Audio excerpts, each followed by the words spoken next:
Vaxtınız xeyir. Bizə deyir ki, isbat edin ki, bu ifadənin qiyməti 10-a qalıqsız bölünür. 10-a qalıqsız bölünməsi üçün axırıncı rəqəmi bizim ən azından 0 olmalıdır. Ən azı bir dənə 0 varsa, deməli bu 10-a qalıqsız bölünür. İndi biz isbat eləmək üçün bu ədədin axırıncı rəqəminin 0 ilə qurtardığını göstərməliyik. 6 ilə qutaran ədədləri neçə dəfə öz-özünə vurmalıyıq? Burada 9 dəfə.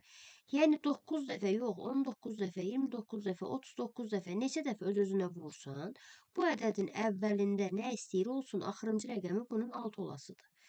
Axırı 5 ilə qutaran ədədi də yenə neçə dəfə istəsən öz-özünə vursan, yenə də bunların axırıncı rəqəmi 5-i 5-ə vuranda 25 eləyir, 25-i 5-ə vuranda yenə axırı 5 ilə qutarır.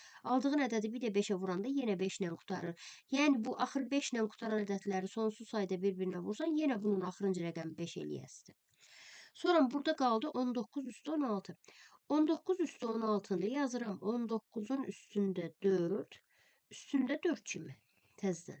Bərabərdir. Bu 19-un üstündə 4-ü, 4 dənə 9-u, yəni qabağı yenə bizə maraqlı deyil. 9 vurulsun, 9 vurulsun, 9 vurulsun, 9. Bunun da üstündə 4. 9-u 9-a vuranda 81 eləyir, axırıncı rəqəm 1 ilə qutarır. 9-u 9-a vuranda yenə 81 eləyir. 81-i də 81-ə vuranda, yəni 1-i 1-ə vuranda əvvəlki ədəd yenə bizə maraqlı deyil, axırıncı rəqəmi 1-dir və axırıncı rəqəmi 1 olan ədədi yenidən 4 dəfə öz-özünə vursan, yenə də əvvəlki rəqəmlər istənilən ədəd olsa da, bunun axırıncı rəqəmi 1 olasıdır. Çünki 1-i 1-ə vuranda yenə də 1 eləyir.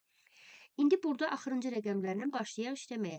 Deməli, əvvəlki rəqəm bizə lazım deyil, 6. Deməli, bu 16 üstü 9-un axırıncı rəqəmi 6-dır.